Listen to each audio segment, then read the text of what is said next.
Bonjour à tous et bienvenue. Vous suivez l'édition de 6h30 sur RTI 1. Direction la France, le Salon de l'agriculture de Paris a ouvert ses portes depuis le samedi et va se poursuivre jusqu'au 3 mars prochain. L'événement se tient au parc des expositions de Versailles. La Côte d'Ivoire y participe avec plusieurs stands à son actif. Ils ont été inaugurés par le ministre en charge de l'agriculture et des ressources animales. Suivons ce reportage de Marie-Chantal Akandan. La Côte d'Ivoire se fait voir au Salon international de l'agriculture de Paris SIA 2024. Pour cela, les autorités sont à la manœuvre à la salle d'exposition du Palais de Versailles à Paris. Kobenan Kwasi Adjoumani de l'agriculture, du développement rural et des productions agricoles. Sidi Touré des ressources animales et halieutiques et l'ambassadeur de Côte d'Ivoire en France, Maurice Bandamon. De montrer à la face du monde ce que la Côte d'Ivoire a de meilleur en matière agricole et des ressources animales.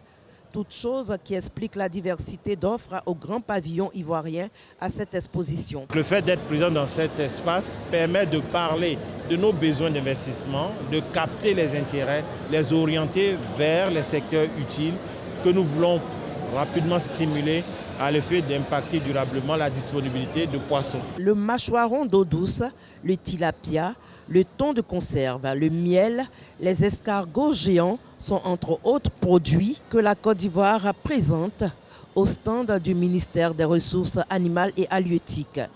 Il s'agit d'exposer la Côte d'Ivoire agricole, mais aussi d'aller à la recherche de potentiels investisseurs face aux opportunités rentables dans divers secteurs. Les différents projets ont une vocation opérationnelle pour pouvoir avoir une feuille de route cohérente avec toute l'expertise nécessaire. Il faut que ces projets soient présents pour faire les contacts, les B2B. L'inauguration des stands de la Côte d'Ivoire a été marquée par l'enthousiasme des visiteurs où la découverte des escargots géants a suscité un vif intérêt. Je les trouve énormes, je trouve ça dingue qu'il y ait des escargots aussi gros. Je pensais pas que ça existait. Je suis très contente d'être là. Il y a beaucoup d'animaux, c'est très bien. Le coordonnateur du projet de la filière escargot a souligné l'importance des mesures d'accompagnement prévues pour professionnaliser ce secteur prometteur. C'est un projet qui est basé en Côte d'Ivoire, plus précisément qui a son point d'ancrage à Yamoussoukro. Il est ouvert à tout le monde. Par ailleurs, le ministre Sidi Touré a saisi cette opportunité pour rencontrer les membres de la diaspora intéressés par les métiers de l'élevage. Il les encourage à s'investir car plusieurs projets sont conçus pour répondre aux préoccupations des professionnels du métier. Retour en terre ivoirienne après l'agriculture. On parle à présent de la santé. À Agboville, l'activité dénommée les Samedis de la Solidarité s'est tenue le week-end dernier. Occasion pour le Centre national de transfusion sanguine d'organiser une opération de don de sang, une activité en vue d'assurer l'autosuffisance en produits sanguins. Souleymane Donisangou et Abou Sanogo. La ville d'Agboville a accueilli la 5e édition des Samedis de la Solidarité.